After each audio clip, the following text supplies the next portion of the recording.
It's almost like ACT was made for pandemic stress. ACT has 6 processes that are involved in promoting psychological flexibility. And if there's one thing that will help us get through pandemic stress and all of the stressors that we're facing, psychological flexibility is key. It's okay to be going through a hard time right now. All your emotions are valid in this hard situation, and you're not alone. We have to do what works best for us. There's a lot of different ways of coping with this. That was us, Diana and Debbie, on Psychologists Off the Clock.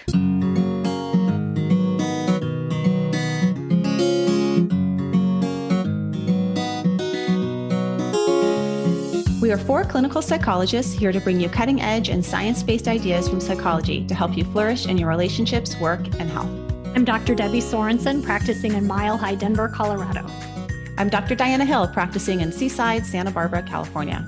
From coast to coast, I'm Dr. Yael Schoenbrunn, a Boston-based clinical psychologist and assistant professor at Brown University. And from sunny San Diego, I'm Dr. Jill Stoddard, author of Be Mighty and the Big Book of ACT Metaphors. We hope you take what you learn here to build a rich and meaningful life. Thank you for listening to Psychologists Off the Clock.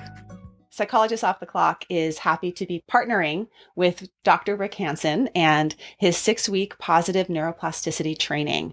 You can check out more about the offering on our website, offtheclockpsych.com.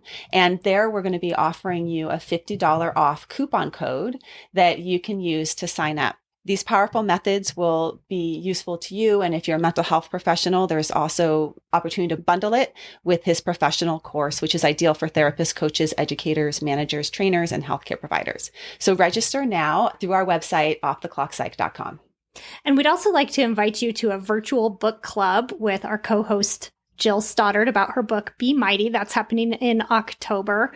And if you go to our website and link to it through our sponsors page, you can get a 15% discount at checkout. If you enjoy the podcast, please consider making a values-based donation on Patreon. Even a small contribution helps us with some of our expenses. You could think of it as taking a co-host out for a cup of coffee. And you can link to Patreon on our website or just search for us on patreon.com. It's good to be back here. This is Diana with Debbie today for a special episode talking about the current stressors we are all facing. And we're really using this podcast today as a way to get some tools out to you that hopefully will be helpful right now. And also a reminder to ourselves to pick up those tools and use them. One of the things that I love about this podcast and about ACT is the opportunity to live out the principles that we're learning in our own lives. So today we'll talk a bit about those. Yes, it's very helpful sometimes to be a therapist and to have these tools available because we need them too. And we both talk all the time about how we practice these things. And we're hoping to share some of what we know with our listeners today. And just a note that Debbie and I have both done some writings and offerings on pandemic stress and using ACT at Debbie's website, drddebbiesorensen.com. She has a great blog on pandemic stress and anxiety.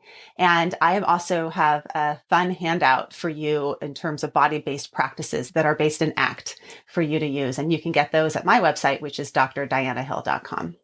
We're going to be drawing a lot from ACT and contextual behavioral science. And one of the reasons why we're doing that is it's almost like ACT was made for pandemic stress.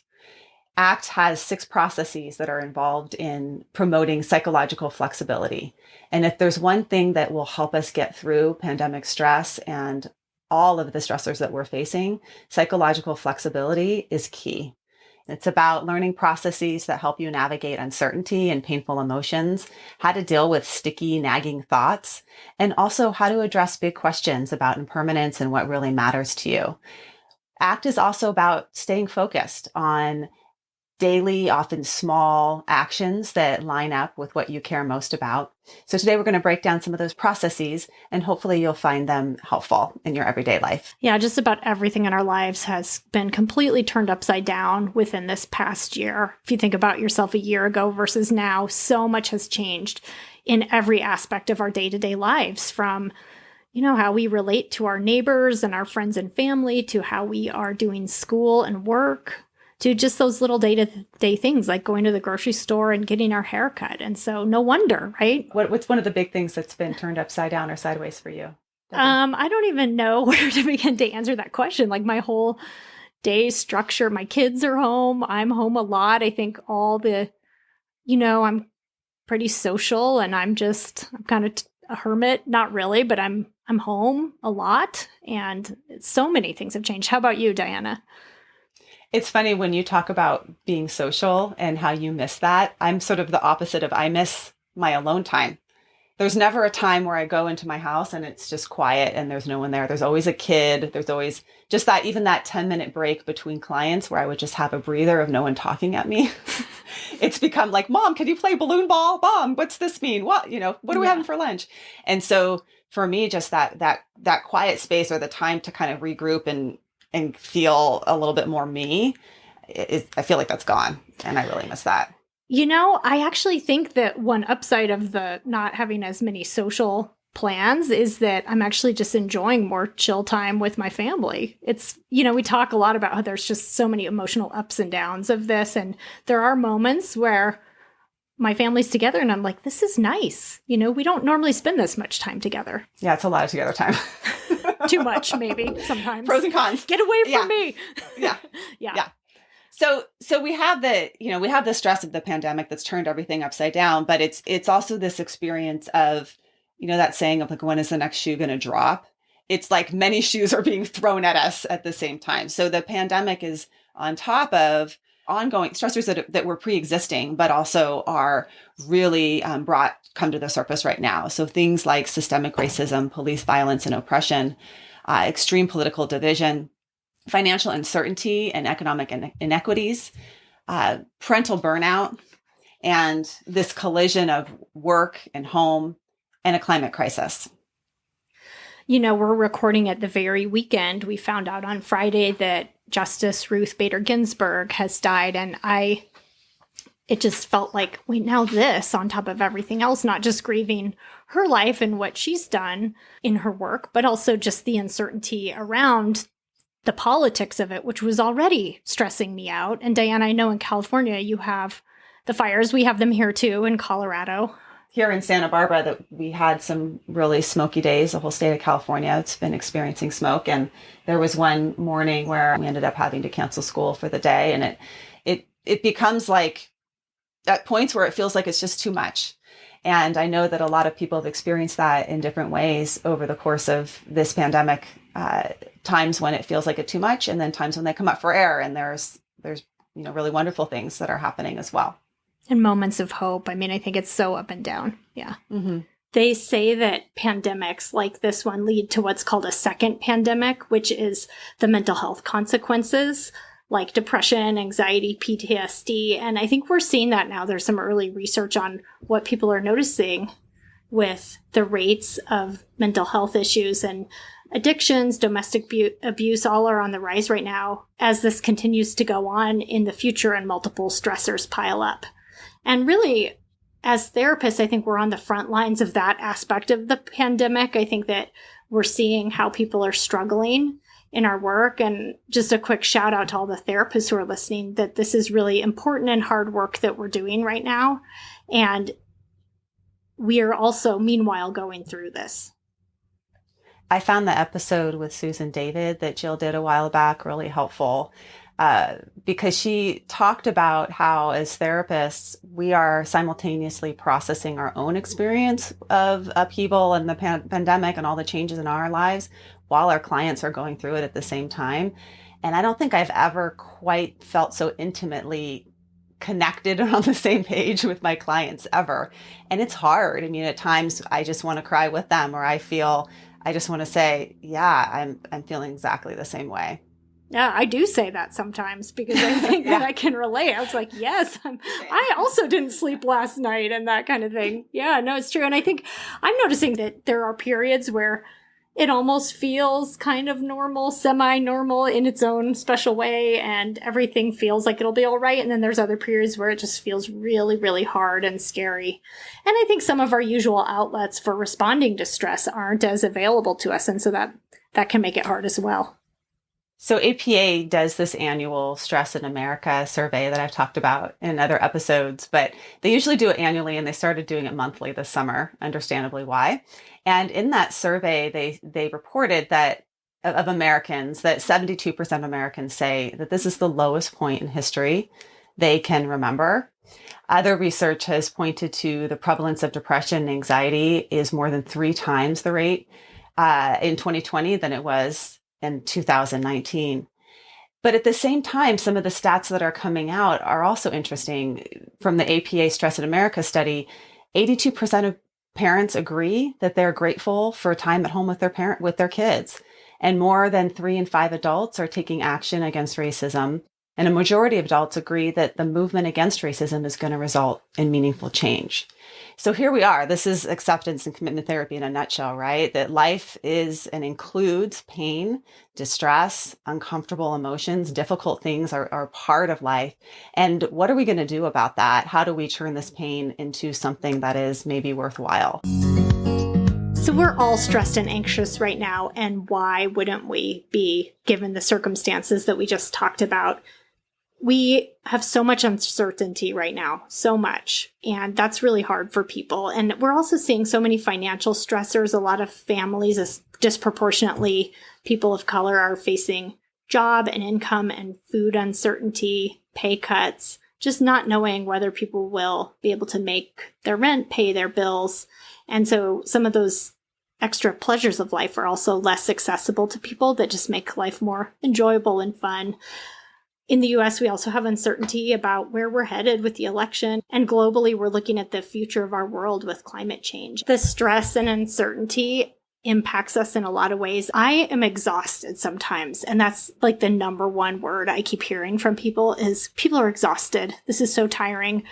A special form of exhaustion I'm experiencing is around decision-making fatigue, I like to call it. I think we have to constantly be weighing the risks and benefits of what we're doing. We don't know what the outcome is going to be. So everything from little tiny decisions like, should I put on a mask and go to the hardware store or not, to these big decisions, should I send my child to school or not, which is a decision I happen to be making right now in my family. It's very hard. And I think sometimes just feeling the weight of having to make those decisions is hard. And part of that stress and exhaustion is just that our threat system is on overdrive, right? We have a lot of stressful stimuli coming at us, and we may even have some attentional biases associated of seeing things as more threatening because our threat system is on overdrive. For me, that really shows up in irritability. And sometimes even angry outbursts, which I think people can may be able to relate to. I had this moment with my computer this week where I just lost it because I had piled so many things on my desktop because I couldn't deal with them that my computer was going so slow it wouldn't even move. And I just started yelling at it. And that's not really typical of me, but under these types of stressors, I think we're engaging in ways that aren't really typical because this isn't a typical time. We're noticing problems with sleep. So many people I've talked to their sleep is impaired. And I've had nights, not every night, but I've had nights where I wake up in the middle of the night and my mind starts going. And I think it's a very common experience. We're also noticing a rise in unhealthy behaviors to cope, such as alcohol use and other substance abuse. I think we're feeling chronically revved up with racing thoughts, and it's just hard to focus. A lot of people are having trouble just keeping their mind focused on their work, their school. And we might act sometimes from our threat system rather than from our values. So, when you're irritable and you take it out on your family or your roommate instead of acting the way you would want to be. And I actually even read an article, Diana, that dentists are seeing more broken teeth because people are so stressed out. They're like clenching their jaws and grinding their teeth at night. And so I think we're all experiencing some version of stress. And these are just some of the things that we're seeing. Yeah, that sort of chronic stress inside of bracing our bodies, to deal with it. And I think it's also in part due to the fact that we aren't moving around in our lives as much as we used to. There was ways that we could dissipate some of this stress, right? We'd go walk around and talk to somebody, or go and drive and pick up our kids, or go to the grocery store more often. So yes, we're holding it in. We're holding it in. We're grinding our 4 teeth down. Loosen those jaw muscles, people. Yeah. But we don't have some of those same ways of dealing with our stress that we used to. What are you noticing in terms of your own pandemic stress, Debbie? Well, I relate to what you're saying about not moving as much, because I think I am trying to get out and walk my dog and do some things, but I think normally I'm just pretty active in my day-to-day life, and I'm much more sedentary.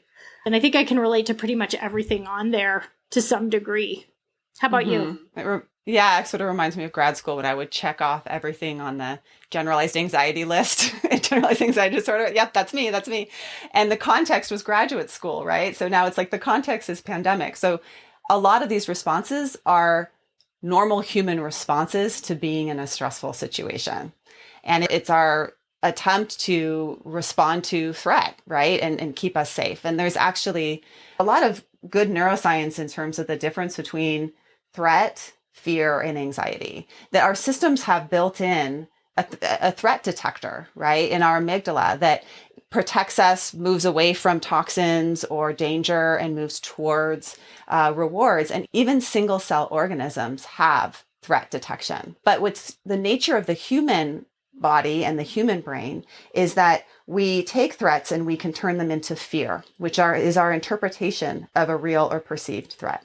So once that amygdala detects the threat, it sends information to newer brain areas like the prefrontal cortex and the hippocampus, where we can make meaning of it. And these systems have templates from previous times when we felt stressors or memories of threat. And we have higher order cognition like language and mental simulations and self-stories that can create the experience of fear.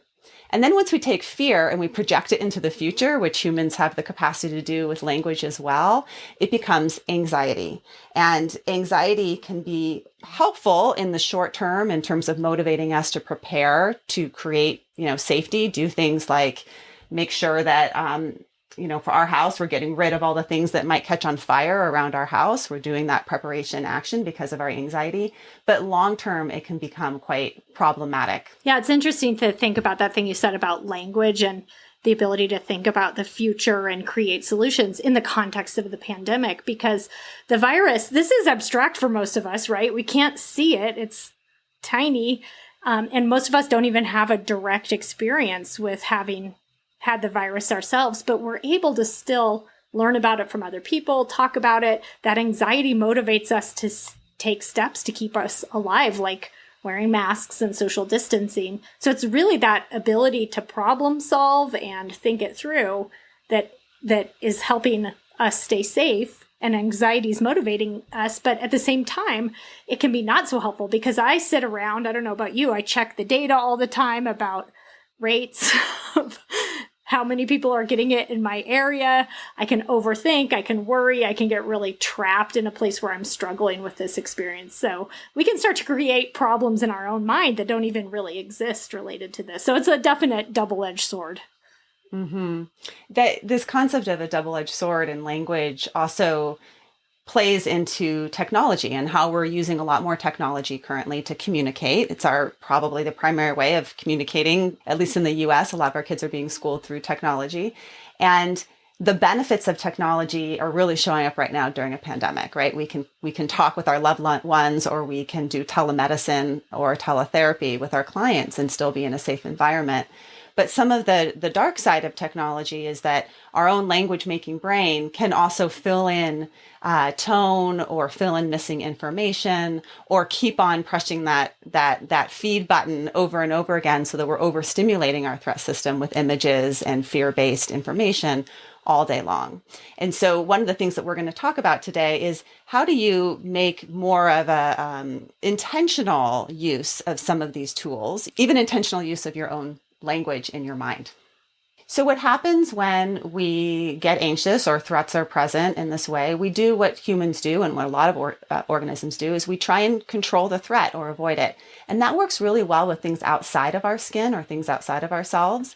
It doesn't work so well when, one, we can't control what's happening outside of us, and two, when we're trying to control what's happening underneath our skin, our own thoughts, emotions, memories, sensations, urges.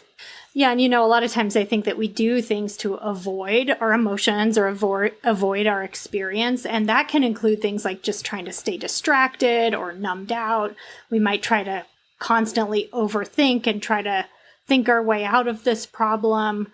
We might sometimes want to give up. We might use too many substances or do things that aren't super helpful in the long term. And I think there are a lot of examples of these kinds of things that are people doing in the pandemic. Diana, what are you noticing? Are you doing any forms of experiential avoidance yourself? I think I check mark everything you just listed and more. Sometimes experiential avoidance helps us get through, right? In the short term, it can be helpful. But for me, where it becomes problematic is actually when I use work as a form of experiential avoidance. Maybe I'm feeling just like sad or don't have a sense of to make something of my day that would be meaningful and connecting. And so I just turn to work because it's easier. And now that I have the ability to work 24/7, that really becomes a problem because I feel like, you know how free divers talk about they love to go down to the bottom of the ocean without a wetsuit or without a pack on their back because they feel so much closer and connected to what they are in. I feel with work and with all my experiential avoidance, I'm packing on all of these barriers to really being fully in my life. How about you, Debbie? I mean, I can relate to what you're saying for sure with kind of overworking, too much screen time. I think I don't do this all the time, but I can easily slip into watching too much Netflix. I watched like 5 Schitt's Creek episodes in a row once because I was just like, I just want to pretend like life is normal. I also can occasionally slip into a pattern of, you know, pouring a couple glasses of wine in the evening as a way to just kind of chill out. But I think one of the main things I'm doing is I'm just constantly, like I said, overanalyzing, checking the news, just kind of thinking too much about all this, but in a kind of avoidant way where it's just like my wheels are spinning and not getting me anywhere. And sometimes I even avoid situations like that are probably pretty low risk in terms of getting exposed to the virus, but I just don't really know. And I think because it feels scary to me, I'm just kind of like, yeah, I'm just going to not do that.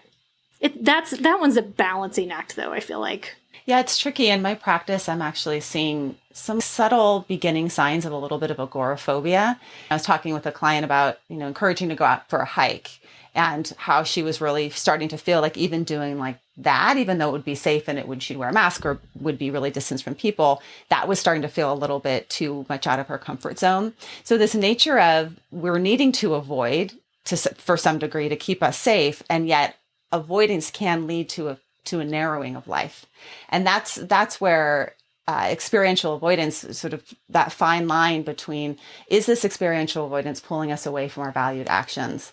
And does this experiential avoidance have secondary problems associated with them? And we're always weighing those benefits and costs in terms of the pandemic, but also looking at the small, subtle ways in which, is this self-care or is this avoidance? And how do I know the difference? Well, and on the other end, I mean, I think some people are experiencing a form of experiential avoidance where they're just pretending like this isn't happening. And they're saying, I'm not doing any of that. I'm not social distancing. I'm not. So it can happen in a lot of different ways, I think. And it might all be based in the same thing, which is just that this is very hard and unpleasant and people don't like it. Right. And that's where psychological flexibility comes in. So today we're going to be talking about psychological flexibility and its role in the face of stress and uncertainty. And psychological flexibility is really about how we respond to the stressors that we're facing in a way that lines up with what we care about, what matters to us in this moment in time, right? And it's a way that may be really key to navigating what Debbie referenced as the second pandemic. So Stephen Hayes defines psychological flexibility as the skill of changing or persisting in a behavior when doing so serves an individual's valued ends. And what that means is being able to flexibly adapt and change based on your values, even in the face of discomfort.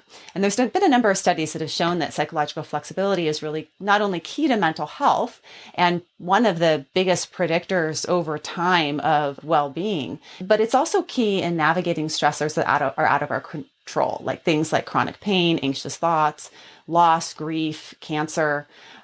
More recently, there's been some more correlational studies looking at the role of psychological flexibility in mental health during COVID. There was a study by Pakenham and colleagues in 2020 looking at mental health of Italians during lockdown and found that being psychologically flexible helped mitigate the effects of COVID on anxiety and depression. And Brooke Smith and colleagues just released a paper in the Journal of Contextual Behavioral Science showing that our ability to be psychologically flexible, tolerate uncertainty, and accept our emotional experience may really help buffer the negative effects of social isolation during this time. Now we're going to walk through some of the psychological flexibility processes that are really key to building this skill that might be helpful to you. And we're going to do that highlighting some examples of some of the things that people are experiencing related to pandemic stress. One ACT process is present moment focused. As I talked about, anxiety is anticipation of future feared events that's coupled with avoidance behaviors. Focusing on the present moment can help us break up some of the anxiety loops we get in. When you focus on the present, just focusing on your five senses, like what am I seeing, hearing, smelling, etc., you refocus your attention back to the task at hand and just the sort of this one thing right now.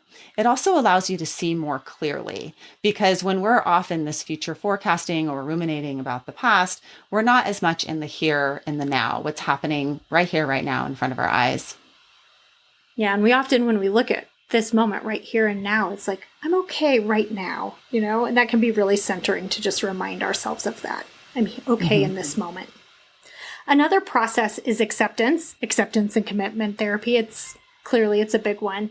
And this is about both accepting what you can't change, and we'll get into the part about changing what you can, right? So as an example, we can't change the virus and make it go away, but we can control what we do in response to the environment. So, we can wear a mask, we can make decisions, we can think about how we're taking care of our health and interacting with others, that type of thing.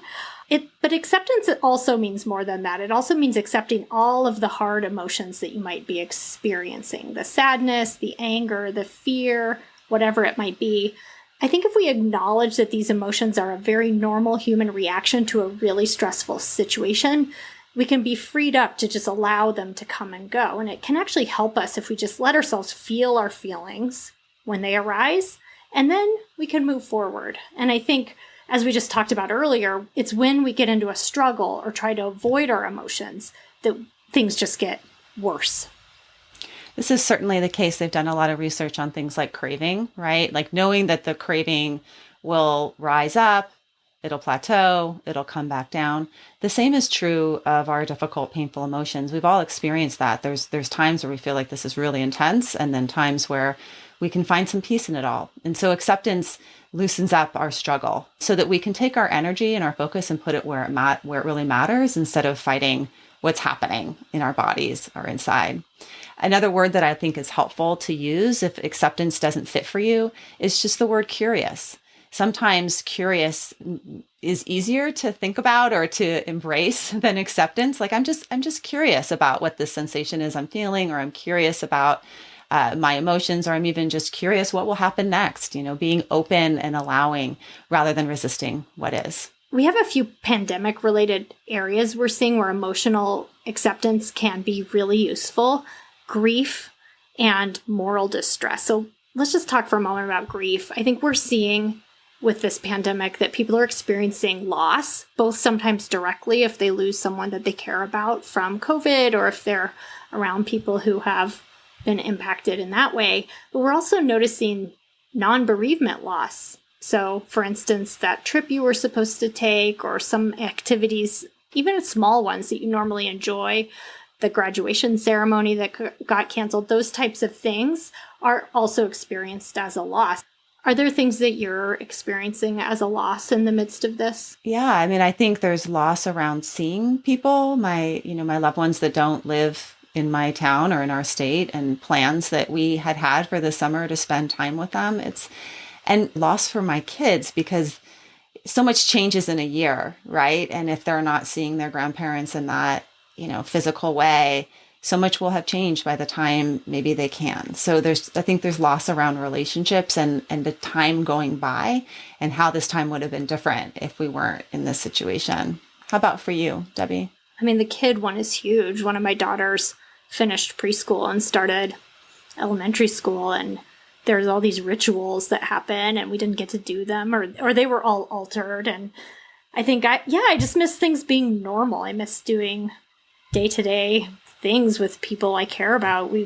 I'm missing some of my friends that I just don't get to see. I'm sorry, Zoom is just not the same. It's been really hard. Yeah, I miss my yoga studio. I miss going in and being in with that group of people, and just a moment of feeling good in a space and being able to let everything go for an hour and just be somewhere else than my house. I know. I miss travel. I Yeah. had a big trip planned this summer and it was canceled, and so many things. We could probably spend the rest of the time talking about losses. Yeah, we've we felt. could reminisce on our losses. Sorry to be such downers here. Everyone has yes, them. Yeah. everyone has them. And actually it's acceptance and allowing grief to flow through us. Like having a good morning cry. I've been doing that throughout this pandemic of just crying more than usual. It allows the grief to move through us. I have to shout out to my friend Gwendolyn, she's a song circle leader. That's what she does. And these were the words to her song. She said, "Silver linings and little deaths all wrapped up in this human experiment. In the spirit of love or in the name of fear, why are we choosing this? Let's be very clear. We're weaving the old ways in a new way. We are grieving, opening a new day." And I feel like that really wraps up this experience of it's both loss and then also change all happening at once.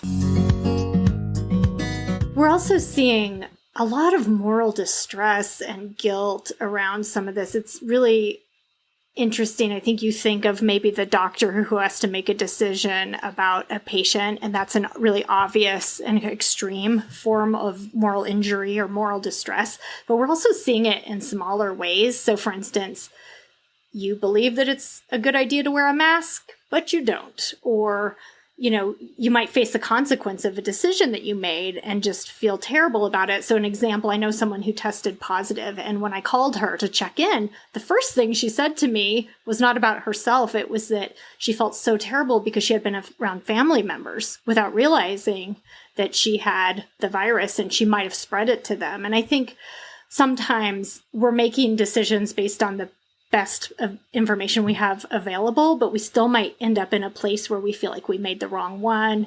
We feel guilty. And I think ACT can be really helpful here, this idea of acceptance, because these are also very normal emotions to have. These are our moral emotions, like guilt and shame, that exist because we're social creatures who are tied to one another. And we can actually use these emotions, I think, when they do show up as a reminder of our values. They can kind of guide our behavior in the direction of what we feel is the right thing to do. Yeah, I love how Dr. Borges has written on this and talked about this concept of actually these moral emotions pointing to our values. And when we cover them up or we emotionally avoid them or experientially avoid them, we miss out on something that's really important there. So feeling that means that you care about something. For example, how and when do I see people in person in my office? Do we sit outside 10 feet apart with masks on? But then what if someone were to contract COVID and I would have to do some sort of contract tracing with my clients? It's really challenging because at the same time, I see how some people are socially isolated and they really would benefit from seeing me in person. It's hard to make these types of decisions. Yeah, Lauren Borges, who you just mentioned, has been on the podcast before to talk about moral injury, and she also has an article out we'll link to about moral injury during COVID. So check that out if you're interested. We also do have a couple of episodes about grief as well. So we'll link to all of that. If you're struggling with grief or with moral distress, take a look. So we've talked about acceptance. Now let's go back to the change side of the equation. And we're going to talk about another ACT process, committed action. And I think in every moment, we do get to make some choices about what we're actually doing. And we can always do the next right thing. So if any of you are Frozen 2 fans like me, there's a song that Anna, the character Anna, sings. I know, I'm sorry. I have to say too, Diane, she's smiling at me on the screen. My daughter, who's 8, was kind of making fun of me because as I was preparing for this episode, I listened to it and I really started kind of sobbing. So if you need a good cry, pull up that song, because Anna's just in this very dark place of grief and fear. And she sort of realizes that she has to listen to that little voice inside of her that's telling her to just take the next step and take the next step and take the next step. And I honestly think that there are some days in the pandemic where if you can just make yourself breakfast, take the garbage out, maybe get a little work done, maybe not, call your mom, your grandma, your friend, whatever you need to do, just doing a few of those things every day, whatever's right in front of you, that's a step in the right direction. And sometimes that's enough. Yeah, ACT is more about workability than it is about shoulds or big like life goals that you need to catapult towards. It's more about what's workable in your life, and workable right now may be super, super, super tiny. And that is absolutely fine. Self-compassion is sort of like a big blanket over all of these processes. Self-compassion being noticing that we are suffering, that we're in pain, that we're struggling, and then taking actions to help alleviate our own suffering, right? So this isn't necessarily the time to take on a couch to 5K plan or whatever those things are called. But if that helps you, if that gives you a sense of working on something with mastery, great, go for it. But I do think it's more about committed action is more about what are your values in this moment right now, and how can you point yourself in that direction with what you're doing in the here and now. Can I take a quick detour about what you just said? Because unrealistic personal expectations came up in an article I read about pandemic stress. And I have to just tell you, at the start of this pandemic, I had this big plan that this is the time I'm going to be home. So I'm going to declutter my entire basement. And I stacked up all these books I've been meaning to read. And I mean like substantial books, you know, like I'm sitting there thinking I'm going to be reading these kind of heavy. Well, none of that has happened. And I think at some point in this, I had to just be like, you know what? That's okay. I have to go easy on myself. Like, this is not the time. Thinking of it like it's a snow day and we're snowed in and this is the time to rearrange your closet. But this is a pandemic. It's not a snow day. So let's just regroup here. And I'm on the same page, Debbie. I went and bought out all these frames thinking that I was going to redo all of my pictures on my wall. Those frames are still sitting in my office from 6 months ago with not a picture in any of them. And now they just become a feel like every time I look at them, I feel a little bit of guilt. So that's the dark side of taking on too much or having these types of expectations. I think it can be helpful to look at what are some of the stressors that are on you right now? What are the loads that you're carrying? And is there anything that we can do to change some of those loads? So maybe that's decreasing our expectations about what needs to be done, decreasing our expectations around how things need to look. One thing that I know was helpful for me was the advice to not add anything new right now. It's like imagining that you're carrying in 10 loads of groceries from your car and someone says, here, can you hold my phone? It's too much. So not adding on new things and maybe looking at what are the stressors that are impacting you. Are there ways to be more selective and wise? I do think that there's some benefit in being able to have routines, not schedules. There's a difference between a schedule and a routine, but just sort of a routine, a regularity, something that an anchor that I can hold on to throughout my day. And for some people, it may be things that you've already done or had in place before that you hold on to and you keep going to keep that self-care practice and self-compassion committed action in place. There can be benefits to working in, like you said, a lot of us aren't moving as much, and movement, nutrition, and sleep, not to make them to-dos, are keys to our mental well-being and health. So in a compassionate way, how can you integrate some more movement into your day? And that may be even doing some of Katie Bowman's work in terms of nutritious movement of, for example, have different workstations that you move about in, so that you're not in one space the whole time or sitting in one space, just to give your back a little bit of a break, standing, having a ball, and also looking at some of your sleep hygiene. We have some good, 2 great sleep episodes as well to take a look at. ACT is also behavioral psychology, which means we care a lot about behaviors and what triggers behaviors to occur. ACT is something called functional analysis, where you take a look at what is the cue, what is the behavior, and then what is the consequence of that behavior. We're actually going to be having a great episode coming up with Judd Brewer in October, all about the habit loop of when there's a trigger, we act in a certain way and we get a reward, and how to reorganize your own habit loops in ways that are beneficial to you and that are more oriented towards your values. If you're struggling with a certain type of behavior, there's ways you can step back and use some of your mindfulness skills to become aware of what your pattern is and see if you can make a tiny step or habit change to help you out. And Debbie and I did an episode a while back on habits and habit formation that may be helpful for you right now if you're struggling with some habits that aren't working so well for you. Another process to think about is called cognitive diffusion. And what that means is not getting bogged down by your thoughts. So a lot of us, our thoughts are going a little bonkers right now. And our minds can be all over the place with this stuff. And instead of trying to argue with your thoughts or rationalize with them, or even just believing them, automatically just assuming that they must be true, you really want to notice your thoughts, be aware of them, and just take a step back from them so that you're not latching onto them too tightly when they're showing up in unhelpful ways. And I'll give a personal example. I definitely have some doom and gloom type thoughts about the future. You know, we're all going to die. The world is collapsing. I mean, it can get kind of dark in there sometimes.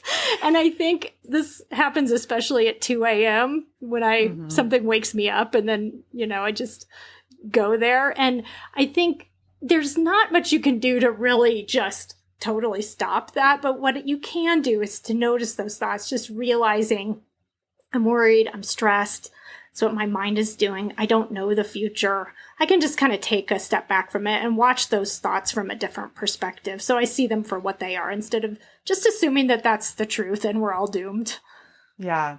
Our thoughts can be so convincing. And I like, Debbie, how in that example, you really practice just labeling them is helpful. Putting a label on something, stamping it like, oh, that's a thought. That's my anxious thought. That's my 2 a.m. Every night at 2 a.m., whenever I wake up, it's going to have a tendency to be in that direction.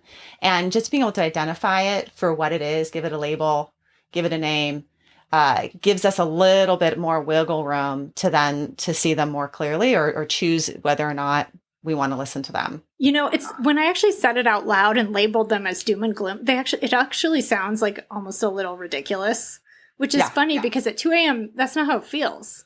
Yeah. But that's kind of what we're trying to do, is to just see it for what it is.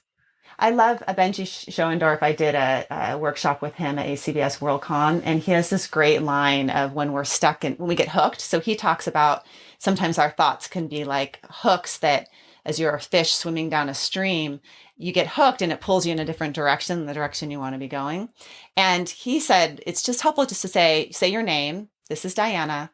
And I am hooked by the thought, doom and gloom, right? And just claiming it, claiming that you're hooked helps pull the hook out. You know, it's nothing magical, but it works pretty well. And when it's 2 a.m., you don't want to be rationalizing with irrational thoughts. It's just, it will take you nowhere.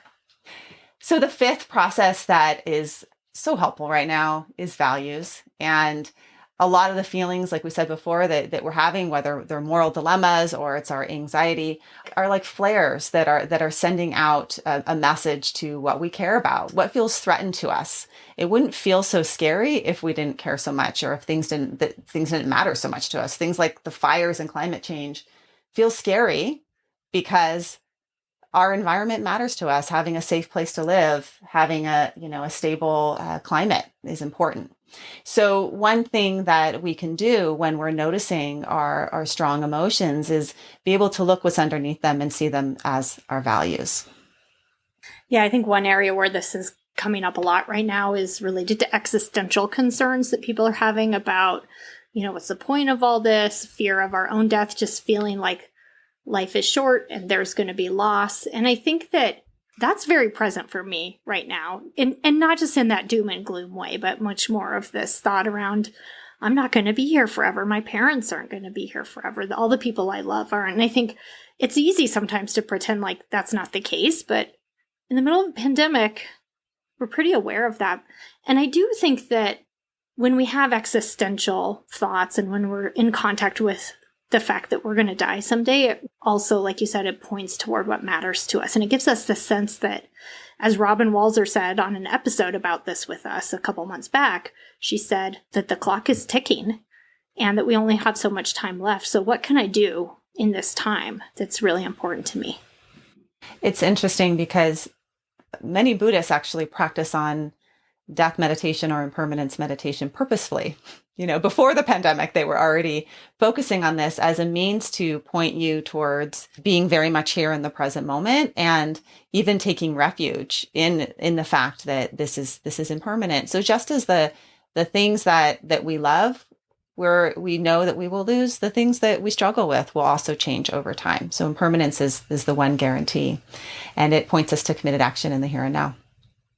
And it also points us toward our sixth psychological flexibility process, which is perspective taking.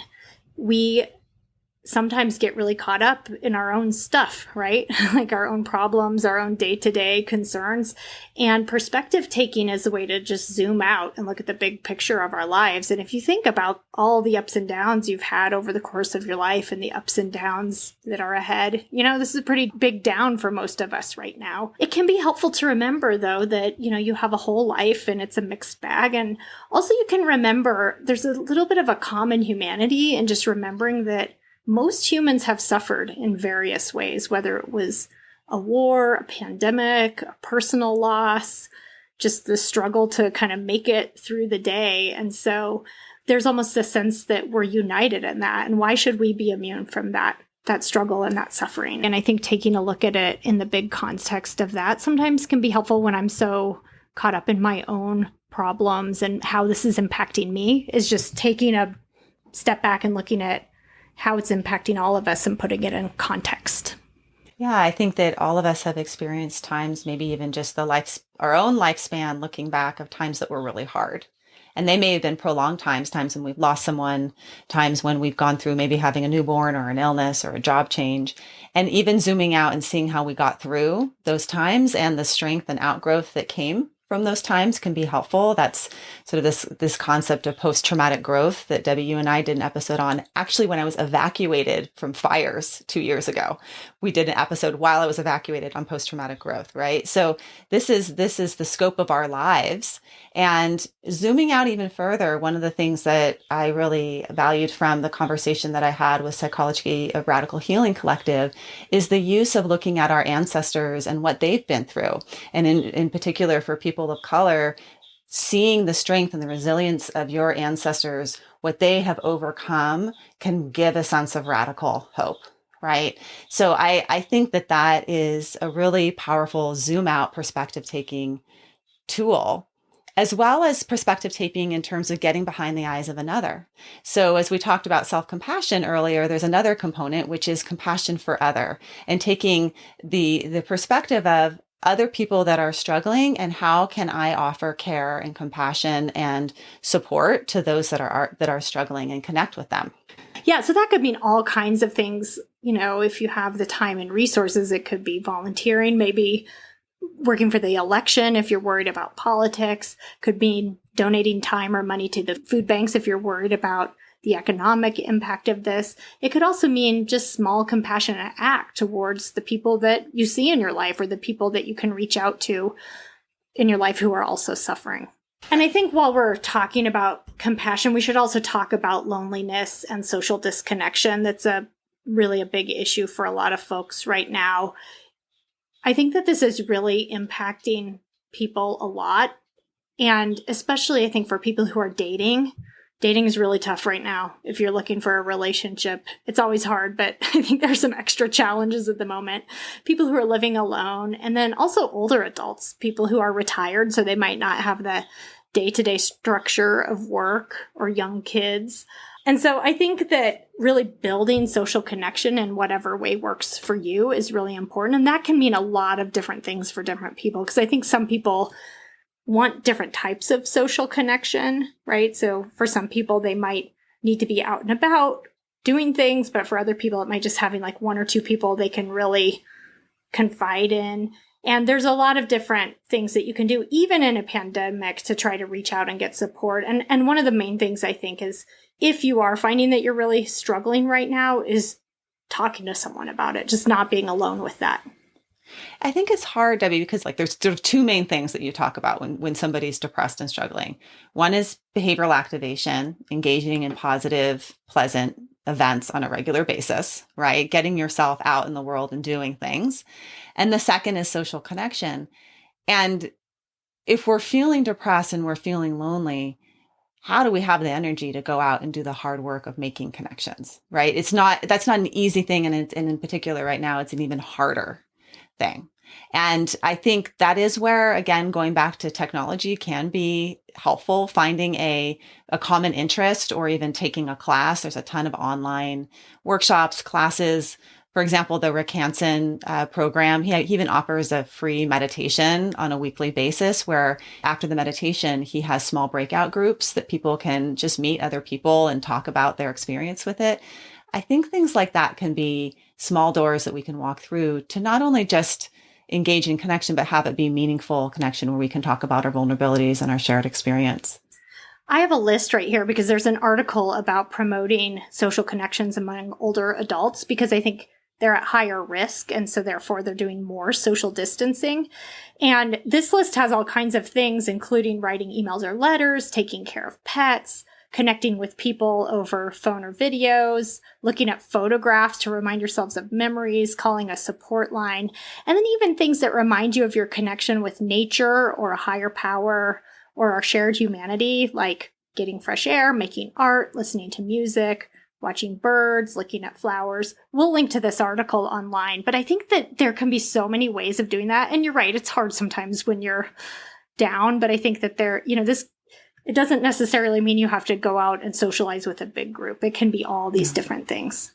Yeah, I love the idea of lists because sometimes when we can't generate it ourselves, it's just helpful to have a list to go down and give it a try, give it a shot. And you might be surprised. That's sort of beginner's mind, right? Be open to the possibility that something could be helpful. Yeah. Tell me what to do. Yeah.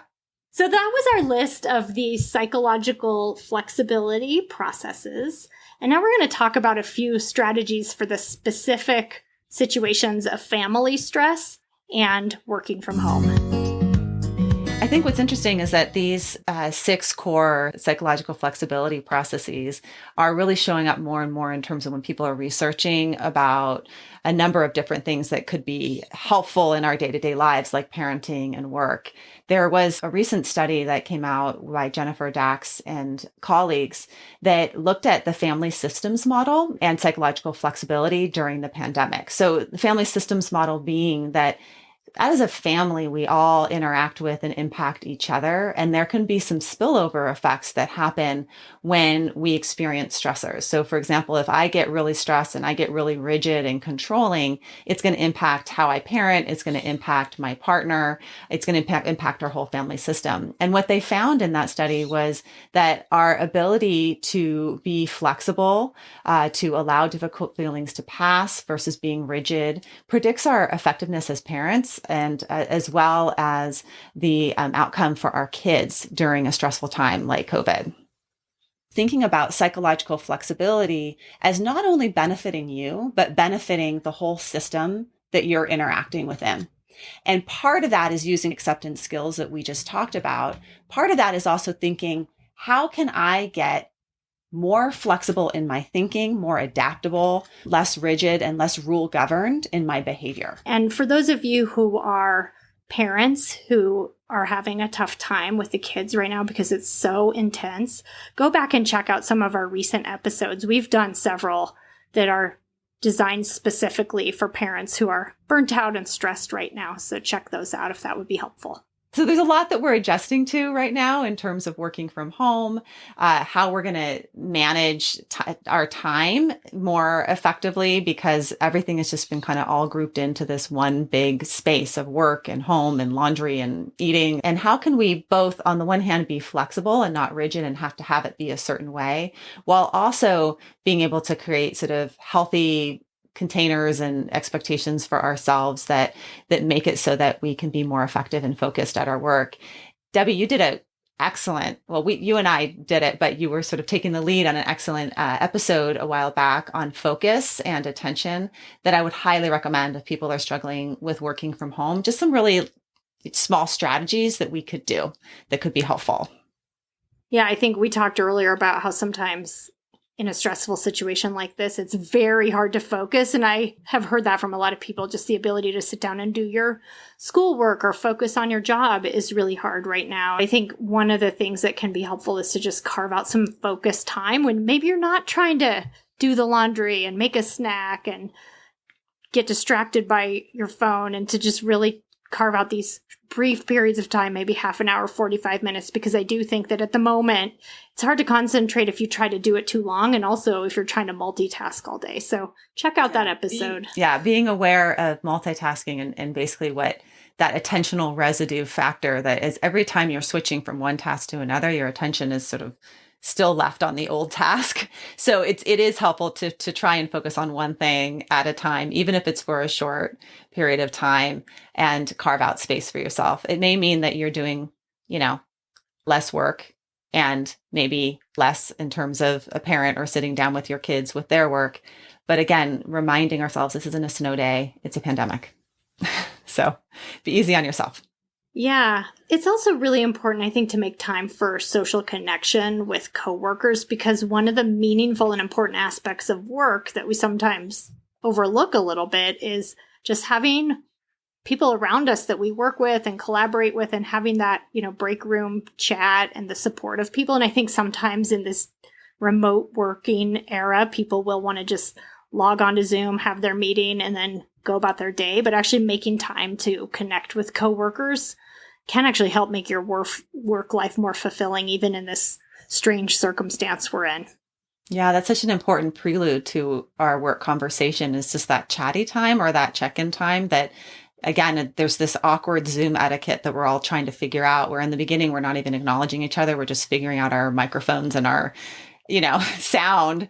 And it's so different than how it used to be in terms of this entering into a space and looking at someone, being in their presence. But we can be more intentional about making time to connect, really asking people how they are doing and being honest about how we're doing in a vulnerable way, because that vulnerability is what creates closeness. In this episode, we've talked about a number of the common experiences that we're having in response to the pandemic and the global stressors we're all experiencing right now. And we've really pointed to ACT as being an approach that could be helpful, and some of the strategies that we're using with our clients in our own lives. If you're finding the pandemic is really hard for you emotionally, reach out for support. There are mental health professionals that can help you if you're really struggling, if you're in a really dark place, or at least reach out to someone who cares about you and let them know what's going on. It's just so important, too, that we go easy on ourselves and just be aware of that tendency to be hard on ourselves and put extra pressure on ourselves. And remember that it's okay to be going through a hard time right now. All your emotions are valid in this hard situation, and you're not alone. We have to do what works best for us. There's a lot of different ways of coping with this. And so we hope that there's something in today's episode that you'll find helpful in terms of psychological flexibility as we get through this tough time. We have a ton of resources from previous episodes on ACT. You could search ACT on our website, offtheclockpsych.com, or you could look into some of the episodes that we've listed at the bottom in the show notes for this episode that could be useful for you if you're having specific concerns. And we hope that you found this episode helpful, and we're thinking about you and wishing you the best during this challenging time. Take care. Thank you for listening to Psychologists Off the Clock. If you enjoy our podcast, you can help us out by leaving a review or contributing on Patreon. You can find us wherever you get your podcasts, and you can connect with us on Facebook, Twitter, and Instagram. We'd like to thank our interns, Dr. Catherine Foley Saldana and Dr. Katie Lear. This podcast is for informational and entertainment purposes only and is not meant to be a substitute for mental health treatment. If you're having a mental health emergency, dial 911. If you're looking for mental health treatment, please visit the resources of our webpage, offtheclockpsych.com.